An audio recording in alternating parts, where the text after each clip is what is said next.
Hello everyone. In science today we are going to discuss about the next chemical property of metals and non-metals. We already discussed the first chemical property of the metals and non-metals, that is the reaction with oxygen. You know, the metals react with oxygen, they form metal oxide, and when non-metals react with oxygen, they form non-metal oxides.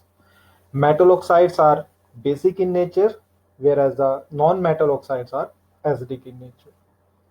The second or the next chemical property of the metals is reaction with water. So today we will see how metals react with water. Generally, all metals do not react with water. Some metals react with water or some not react with water. So in general, when metals react with water, they form metal hydroxide. They form metal hydroxide. As metals, when metals react with oxygen, they form metal oxide. Similar to that, when metals react with water, they form metal hydroxide and they release hydrogen gas. So let me see some examples.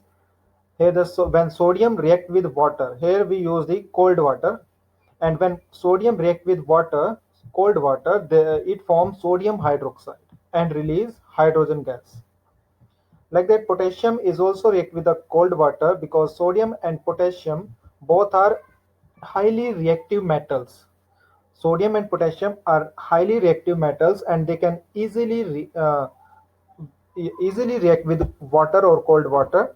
They form sodium hydroxide or potassium hydroxide respectively, and they release hydrogen gas.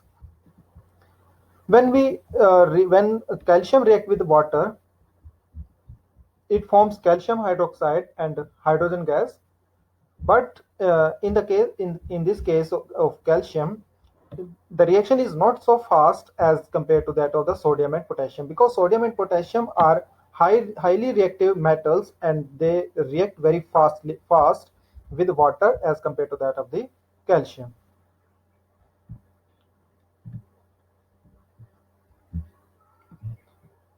If we talk about the magnesium is not react with cold water, so we have to take hot water, and when magnesium react with hot water, again it forms the magnesium hydroxide and releases the hydrogen gas.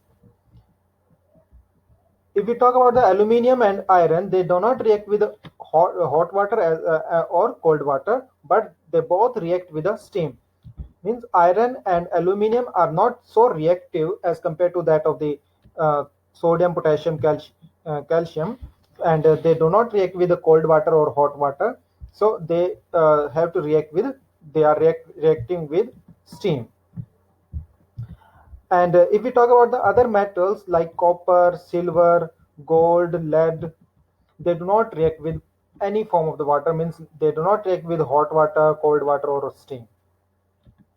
And if we talk about as sodium and potassium are highly reactive metals, they easily react with air as well as with the water. So they both of the metals have to stored under the kerosene oil because they are highly reactive metal. So question is, why we have to store the sodium and potassium into kerosene oil? Because they are highly reactive metal and they can easily react with oxygen as well as with the water. So we have to store under the kerosene oil to protect them in laboratory to store. The next is a means reaction with water for the non-metals. Non-metals do not react with water,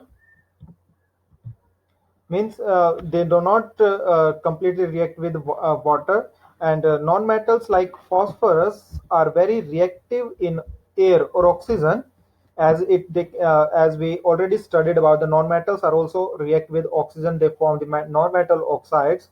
And non-metals, one non-metal like phosphorus, which is very highly reactive, and they can react very easily with air with oxygen. So we cannot left this phosphorus under the atmospheric air, and so we have as non this phosphorus and non-metals do not react with water, so we can store these type of non-metals like phosphorus, which easily react with oxygen and do not react with water under the water. Means we have, if we want to store this phosphorus, so we can store this phosphorus under the water because they do not react with water, and can be safe from the can cut off from the oxygen.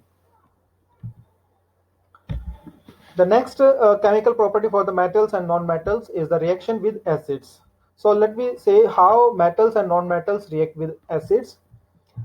Different metals react with different acids differently. Means if we consider the one metals and we have to check how it react with different acids, then one metal can react with different metals differently. Means they produce a different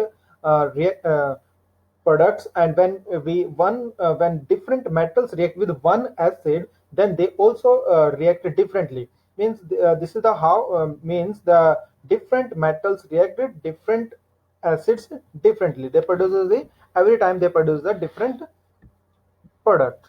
So, and if you talk about in general the metals when react with dilute acids, they produces the salt, metal salt, and they releases the hydrogen gas. Like if we consider the example of magnesium react with the hydrochloric acid, dilute hydrochloric acid, then it forms the magnesium hydrochloride and it releases the hydrogen gas. Here is some series of reactivity series. Means for this particular chemical property, magnesium is the highly reactive as compared to that of the aluminium, and it reactive than zinc. It is reactive than copper, iron, and then it is copper. If we talk about the copper, then copper do not react with dilute hydrochloric acid. That's why I say already, we discussed about this already, that different metals react different acids differently. Means like magnesium is reacting with uh, dilute hydrochloric acid, but copper do not react with dilute hydrochloric acid. If we talk about the another acid that is called, the name is the aqua regia. Aqua regia in actual is a freshly prepared mixture of two concentrated. We have to consider here two acids, two concentrated acids. One is hydrochloride acid, that is HCl. Another is a concentrated nitric acid, that is HNO3, and the ratio for their preparation is 3 is to 1, 3 ratio 1. And but the main purpose of discussing of this aqua regia here, the aqua regia is highly corrosive in nature.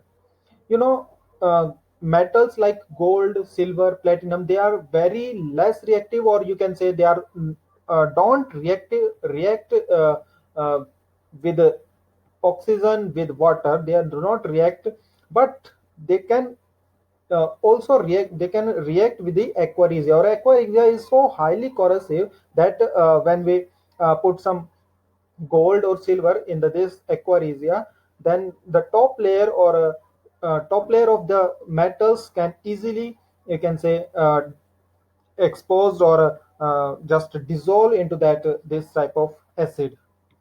So it is very interesting to know when if you see some uh, old jewelry at home, and you want to polish that old jewelry, that you have to take it to the some jeweler, and then now the use of the aqua regia is came in this for the polishing of this gold or silver or that jewelry. What the that jeweler does there, then that jeweler put that jewelry into into the solution of the aqua regia, freshly prepared that aqua regia, and then the top layer of that jewelry is removed, and the below a fresh layer is came out, that is a shining, you can say uh, shining layer, and that precipitations or that powdering form from the aqua regia is collected uh, in this form. But in this process, that some weight of the jewelry is reduced because the top layer of the jewelry is removed.